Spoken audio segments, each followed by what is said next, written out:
So, today I want to talk about the book Gerald's Game by Stephen King.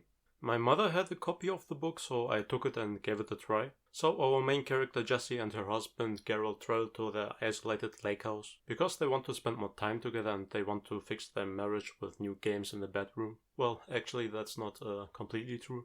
Gerald is the one eager to try out new things and Jessie is just playing along to make him happy. But many things go wrong this time at the lake house. What I can tell you without spoiling anyone is that the story is a bit slower, but when you can get into the atmosphere set by the book, then you will feel like a scared child left alone at home. I really have to say, when you struggle with paranoia, then maybe skip this book. And like I said, don't expect fast horror action. Gerald's Game is about a woman tied to her bed who tries to escape.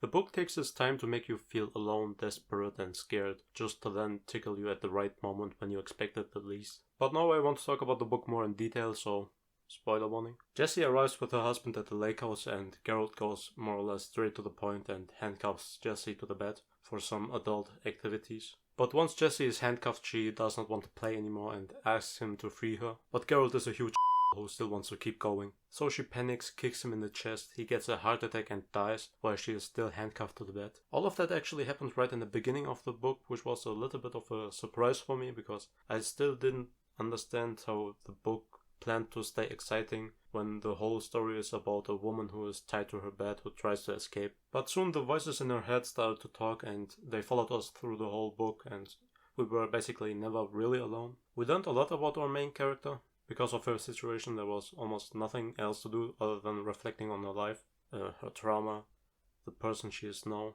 how she became that person in the first place. It's really interesting how deep we get into Jessie's mind together with her, to the point where it gets even hard for us readers to separate reality from her dreams and hallucinations. Because Jessie can't move, we are hyper-focusing on every small detail she can be aware of, and I really love that. Desperation for freedom is such a good motivation to create solutions that you would have probably never thought of in the first place. And I loved watching Jessie just trying to come up with ideas. While she was trying to escape, her whole situation got more and more painful. I'm not joking when I tell you that every time I read how she got a horrible cramp in her arms because it was positioned really awkwardly, that my arms started to hurt from holding the book. Because it's such a realistic and imaginable pain compared to being eaten by a dragon or something.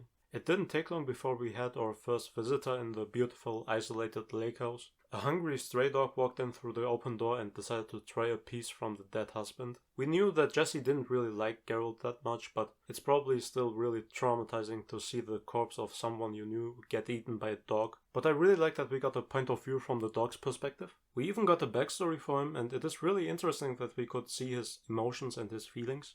Like how scared he was to walk into the house because Jessie was shouting so much, but his hunger pushed him then inside.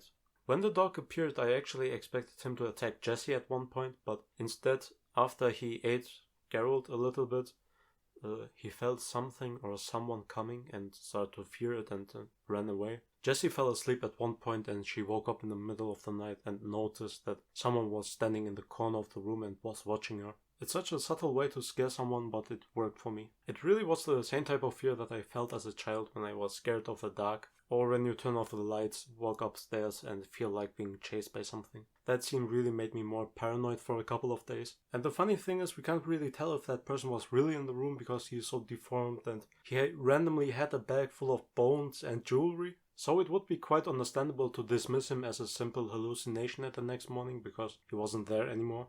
The only problem is that there is no laying a small piece of jewelry on the ground, and that horrible feeling of being chased up the stairs immediately returned.